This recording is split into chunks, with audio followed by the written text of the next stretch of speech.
Por favor, Mariana, sí, me ayuda con las diapositivas.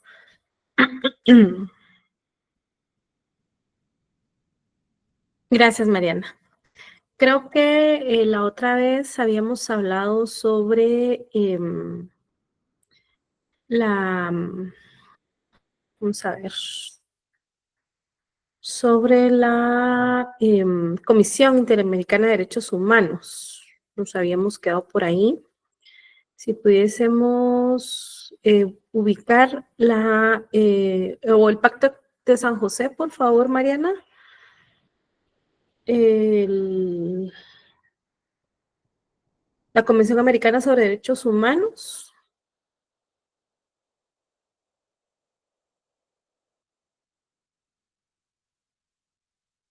Habíamos hablado sobre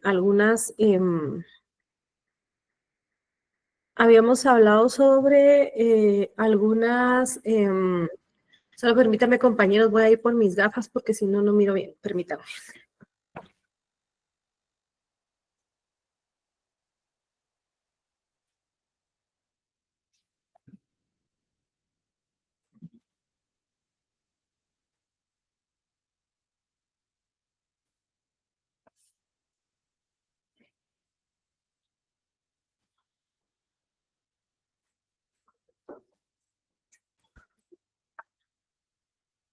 Gracias. Habíamos hablado sobre para hacer memoria, ¿verdad? Porque eso fue la semana pasada, habíamos hablado sobre algunas garantías constitucionales en cuanto a los derechos del detenido. Algunos compañeros hablaron de la detención legal. em, Algunos otros compañeros hablaban de el derecho a tener un abogado defensor. Algunos otros mencionaron, pues varias garantías al momento de una persona ser detenida. Y pues yo les explicaba que todas estas garantías están contenidas en el artículo 8 de esta convención, de la Convención Americana sobre Derechos Humanos, em, que en el artículo 8 tiene varios incisos que regula varias de estas garantías. El derecho a recurrir una sentencia, en fin, eso lo podemos leer en el artículo 8 de dicha convención. Asimismo, pudimos hablar sobre la Comisión Interamericana de Derechos Humanos. Hablábamos de que es un órgano de los Estados americanos encargado de promover la observancia y la defensa de los derechos humanos, que está conformado por 7 comisionados con amplios conocimientos en derechos humanos, eh,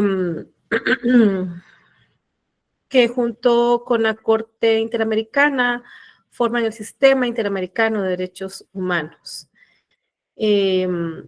Estábamos hablando también acerca de la Comisión Interamericana de Derechos Humanos. ¿Podemos seguir, Mariana, por favor? De que tiene 3 funciones de monitoreo, es decir, que esta comisión al momento de ejercer sus funciones tiene la función de monitorear si en los países partes o sea, los países que han ratificado esta convención están cumpliendo eh, con aplicar esta Convención de Derechos Humanos. Es decir, monitorear el cumplimiento de esta convención. También la emisión de informes anuales y que estos informes son temáticos. Hablábamos la otra vez, se recuerdan que les dejé yo una tareita por ahí, que hablábamos de los grupos vulnerables. Hablábamos, vamos a ver por ahí, Jorge Mario Quino, dígame algunos grupos vulnerables que usted pudo investigar en su tarea.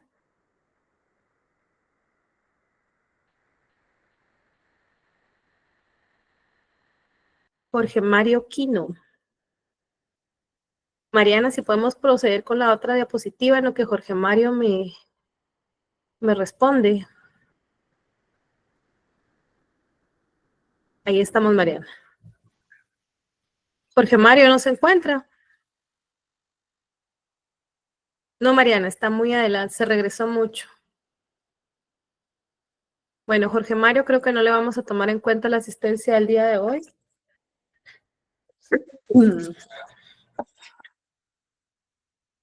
Vamos a ver quién más se encuentra por ahí.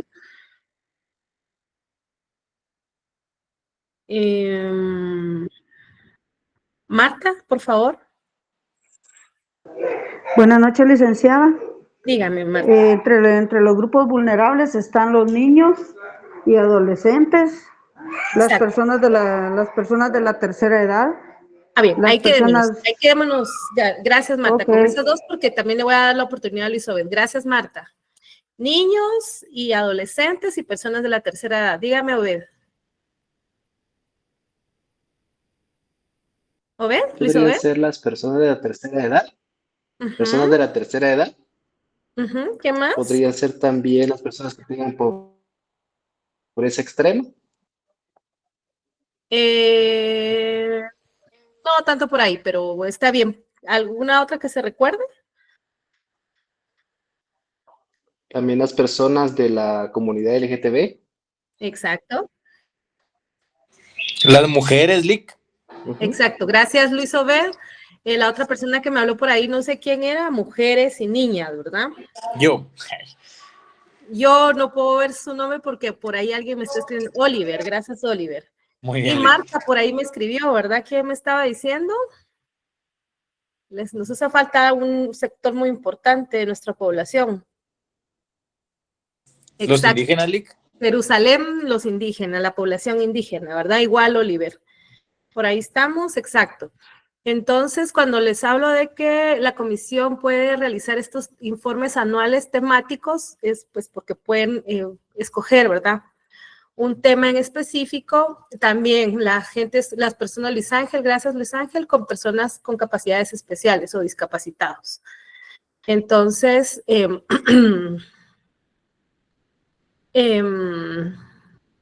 a eso se refiere cuando la comisión hace este tipo de informes.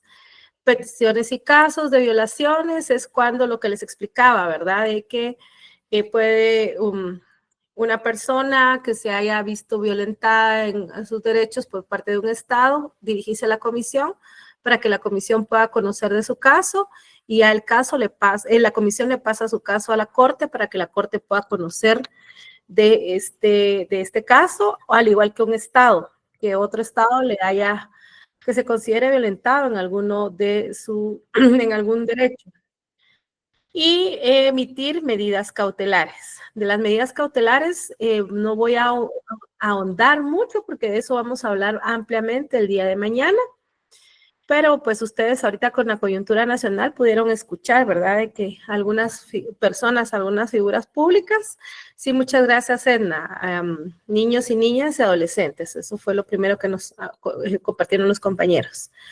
Pero pues que si vieron, ¿verdad? Que por ahí algunas personas en el ámbito político, ¿verdad? Estuvieron pidiéndole a la comisión, pues, que se emitieran medidas cautelares porque por la probabilidad de que se estuviese violentando algún derecho humano.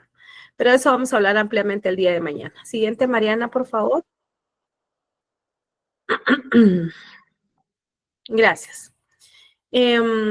Muy bien. Habiendo hablado ampliamente la clase pasada de lo que es la Comisión Interamericana de Derechos Humanos, vamos a hablar de la Corte Interamericana de Derechos Humanos.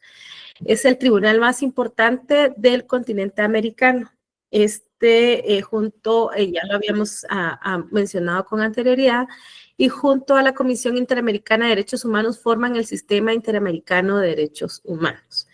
Entonces, todo inicia, dice Telma, víctimas del delito y víctimas del conflicto armado, población rural. Los grupos vulnerables, vamos a hablar específicamente de los que ya hemos hablado. Obviamente, Cuando hablamos de personas indígenas, pues obviamente hablamos de personas que se vieron inmersas en el conflicto armado y toda esa cuestión, y por eso son personas muy vulnerables. Las personas indígenas, también podríamos de alguna manera hablar de migrantes, gracias Daniel, pero por el momento pues hablamos de los que les he hablado, pero por la razón de que Telma nos está hablando de indígenas es por todos los atropellos que a lo largo de la historia de Guatemala pues se han visto inmersos, ¿verdad? Pobreza, falta de oportunidades, falta de salud, falta de trabajo. Yo sé que esta frase es muy trillada, ¿verdad? Pero la mujer es discriminada por el hecho de ser mujer, por el hecho de ser pobre, por el hecho de ser indígena, es triplemente discriminada, entonces por eso es de que se consideran grupos vulnerables, ¿verdad? Pero creo que lo que nos indicaba Telma, ¿verdad? De que por ser del área rural y todo eso, pues ya va inmerso en el tema de ser indígenas. Pero les indicaba de que la Corte Interamericana y la Comisión Interamericana de Derechos Humanos juntas forman el Sistema Interamericano de Derechos Humanos. Y era lo que les explicaba con anterioridad. Cuando usted considera que está siendo vulnerado en sus derechos humanos, lo primero que hace es acudir a la Comisión Interamericana de Derechos Humanos y la comisión analiza su caso. Si la comisión considera que es probable de que sí se hayan violentado los derechos humanos, ya la comisión pasa su caso a la Corte Interamericana de Derechos Humanos. Así es como funciona esto, igual que los estados. Parte. La corte está ubicada, su sede está ubicada en San José, Costa Rica, por eso es el Pacto de San José, así es, la convención es, su nombre es el Pacto, su otro nombre es el Pacto de San José, porque fue suscrita en la ciudad de San José, Costa Rica. Fue creada a través de la Convención Americana sobre Derechos Humanos, es decir, la convención creó tanto a la comisión como a la corte. Y esta le otorga 3 funciones principales. Siguiente, Mariana, por favor.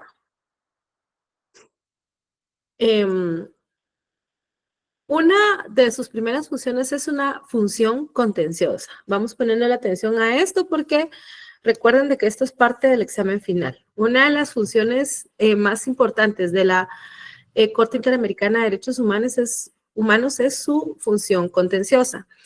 Es decir, esta examina los alegatos relativos a una violación de los derechos humanos por parte de los estados que le han ratificado, aceptado con ello. Es decir, si usted es un estado parte de que ha ratificado la Convención Americana sobre Derechos Humanos o el Pacto de San José, entonces, si usted pues ha violentado uno de estos derechos y pues alguna parte que se ve afectada, pues lo hace parte de un litigio en la Corte Interamericana, pues es función de la Corte analizar esos alegatos. Es como ver un proceso, ¿verdad? Es ser juez de un proceso, ¿sí? Es examinar los alegatos, es decir, llevar el proceso. Llevar a cabo el proceso, ventilar el juicio, por así, en pocas palabras, ¿verdad? Ventilar el juicio y ver cómo se desenvuelve el mismo, ¿sí? Entre las personas, ahí sí que entre las partes que son la persona que lo ha interpuesto con el Estado en contra del Estado del cual se está demandando el cumplimiento de un derecho. Los casos son presentados ante la Corte Interamericana de Derechos Humanos por la Comisión. Eso ya se los expliqué ampliamente. Las personas individuales, es lo que les he explicado reiteradamente, las personas individuales no pueden presentar casos ante la Corte. Es lo que les explicaba en la clase anterior. Yo no puedo llegar, mire, Corte, aquí está mi demanda, mi denuncia, séllame de recibido. No.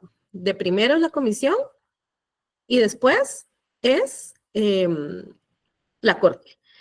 Pero Hesley, no va a alcanzar a leer su pregunta. Hesley, si tal vez me la puede volver a mandar, dice, las personas individuales no pueden presentar casos ante la corte, pero sí ante la comisión, quien luego de examinarlo lo remite a la corte, y es el mismo caso que los estados. Los estados de primero lo presentan ante la comisión y luego lo remiten a la corte.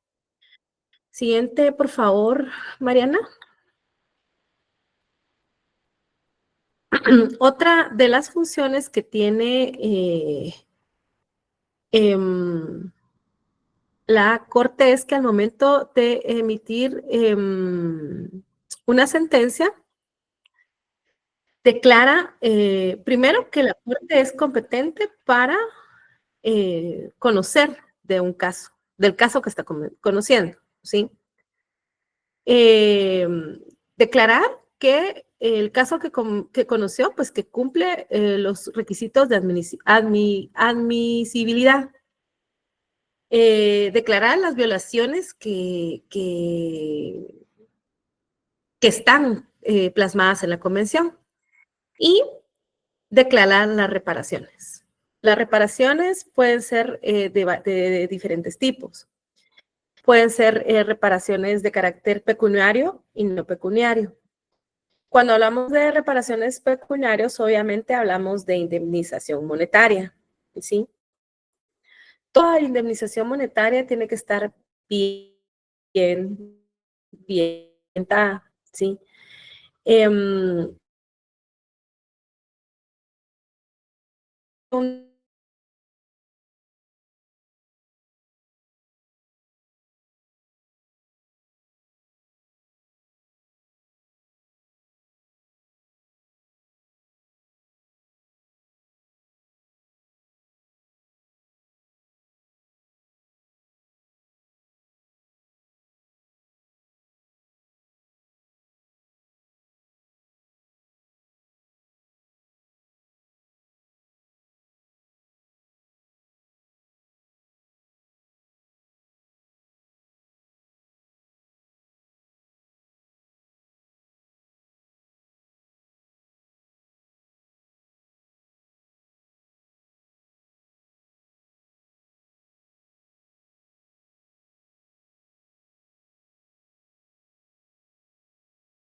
Ahora existe un daño que no es pecuniario.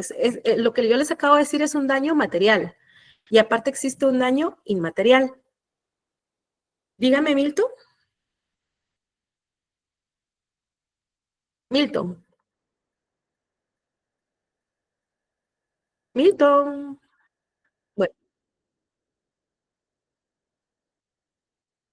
muy bien. Cuando hablamos de reparación digna, hablamos de que puede haber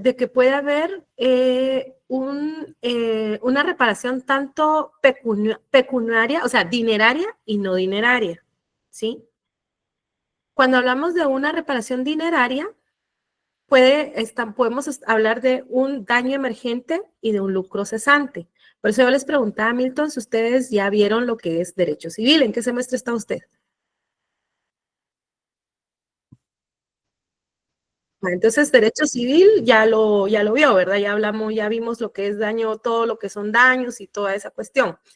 Entonces, cuando hablamos de daño emergente y lucro cesante, es lo que yo les explicaba en este momento, hace ratito. Cuando les explicaba de un accidente, que es el ejemplo más sencillo que yo les estoy dando comparado con un delito de lesa humanidad, que es de otra dimensión. Dígame, Luis. Licenciada, una consultita. ¿Algún ejemplo que exista acerca de una reparación pecuniaria que haya directamente en el ámbito de derechos Sí, humanos? sí. en algún caso que se haya aplicado. Bien, creo que les voy a repetir el ejemplo de Isabel Claudina. No tengo bien claro cuál de los dos es, pero si me deja un ratito solo le termino de explicar a grandes rasgos a Milton y ahorita le voy a explicar el que usted me está pidiendo. En cuanto a Milton, también Gracias, el caso Lina. de Fermín. Y yo así les puedo mencionar aquí, nos podemos pasar toda la noche con un montón de casos, pero ya les expliqué al inicio de la clase que tengo que examinar a sus otros compañeros. Pero le explicaba a Milton de que cuando hablamos de reparación digna, hablamos de reparación pecuniaria y no pecuniaria.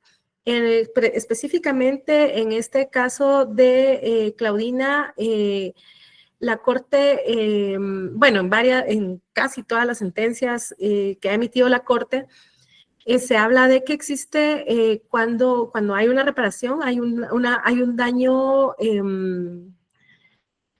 material y de un daño inmaterial. Cuando hablamos de un daño material, nos referimos a un pago pecuniario, ¿sí?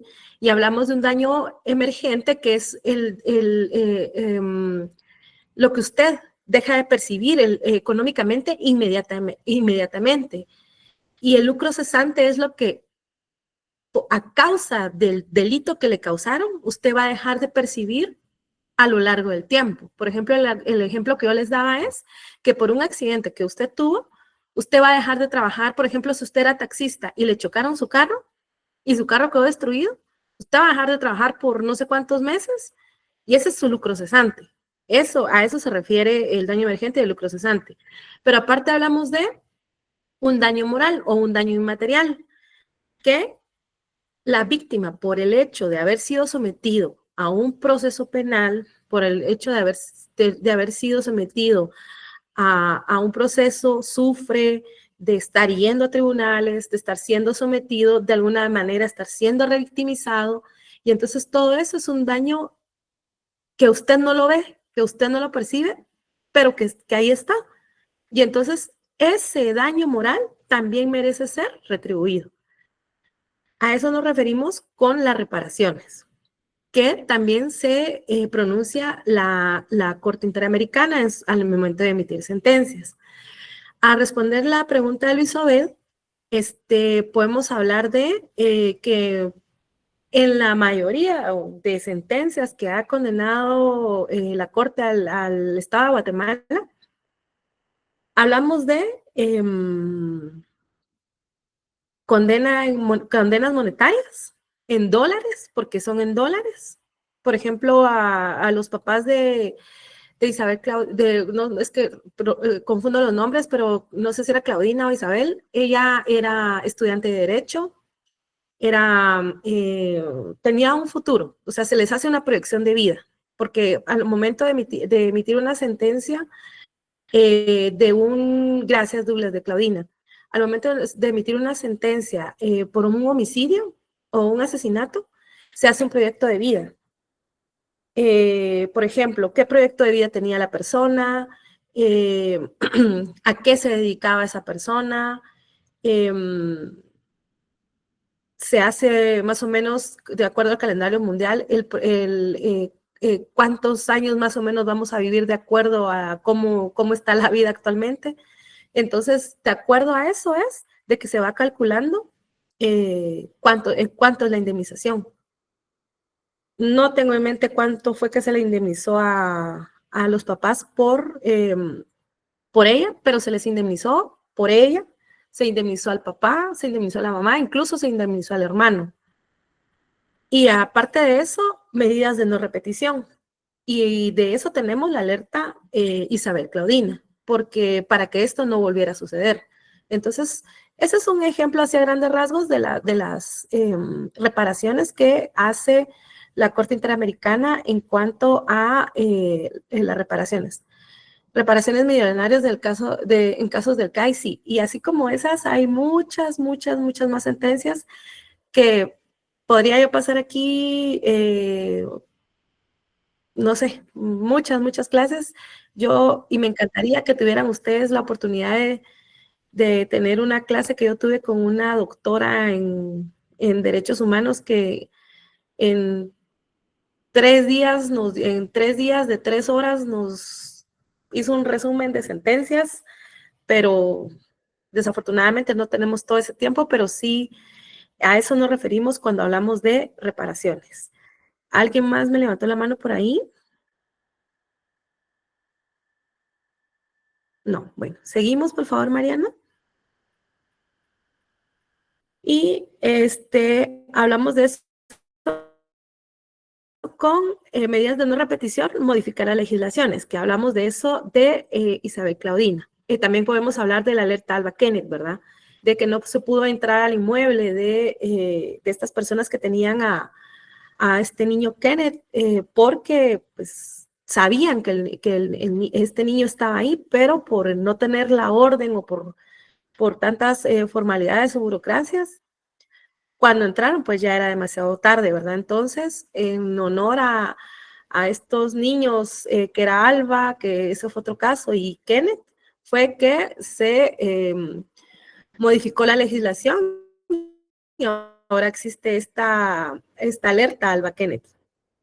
Medidas de satisfacción, por ejemplo, pedir perdón en actos públicos. Hay una sentencia, creo que era, no me recuerdo, de Argentina, en donde, bueno, es por darle uno de muchos ejemplos, ¿verdad? Donde el gobierno de Argentina le pidió perdón a X persona, ¿verdad? Porque ella había sido sustraída era de Uruguay a Argentina, había sido sustraída por el conflicto armado que había ido, había matado a sus papás, algo así. Entonces el gobierno argentino públicamente le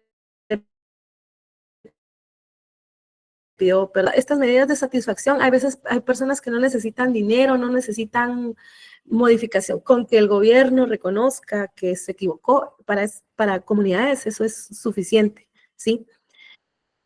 Indemnizaciones, que es lo que les hablaba yo, que es todo lo económico.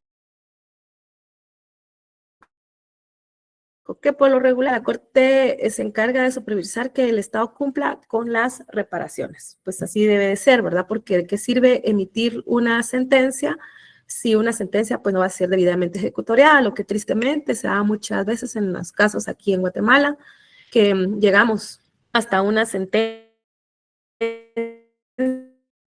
condenatoria, incluso hasta una audiencia de reparación digna, pero desafortunadamente las personas no cuentan con los medios para pagar una reparación digna, o los abogados no hacen el debido diligenciamiento para poder ver qué encontrarle a la gente, o desafortunadamente, pues la gente previo a enfrentar un proceso penal saben cómo deshacerse de sus propiedades de una manera que no deja rasgos, ¿verdad? Sin que pues haya un alzamiento de bienes o que puedan ser perseguidos penalmente. Entonces, la Corte sí se encarga de supervisar que el Estado cumple las reparaciones, y bueno, en este caso, pues los Estados sí deben de cumplir, ¿verdad? Porque sí hay formas de poder coaccionar el cumplimiento de estas sentencias. Por favor, Mariana, con la siguiente. Dictar medidas provisionales. Dice, es lo que hablábamos hace ratito. De esto vamos a hablar ampliamente el día de mañana, pero se los voy a adelantar en el caso de extrema gravedad o urgencia. Cuando hay un daño grave e irreparable, pues la Corte puede emitir este tipo de medidas como medidas cautelares, como cuando hablamos de medidas de seguridad. Cuando usted se piensa que está siendo, como cuando una mujer o unas medidas de violencia intrafamiliar, por darles un ejemplo o una analogía, ¿verdad? Algo así es cuando hablamos de medidas provisionales o medidas cautelares, pero no vamos a ahondar mucho en esto, porque de eso sí vamos a hablar ampliamente el día de mañana. Y por último vamos a hablar de la otra función, que es dictar opiniones consultivas. Mariana, por favor. Exacto. Son preguntas que se le hacen a la Corte de cómo se debería interpretar un tema de derechos humanos. Es decir, por ejemplo, aquí en los juzgados en Guatemala a veces tenemos dudas de competencia. Y cuando los jueces tenemos dudas de competencia, que nos andamos tirando la chibolita de juzgado a juzgado, lo mejor que podemos hacer es plantear una duda de competencia, y esa duda de competencia la planteamos ante la Corte Suprema de Justicia. En este caso, venimos y le preguntamos a la Corte qué juzgado es el competente para conocer de tal caso. Y a la Corte resuelve tal juzgado o tal juzgado.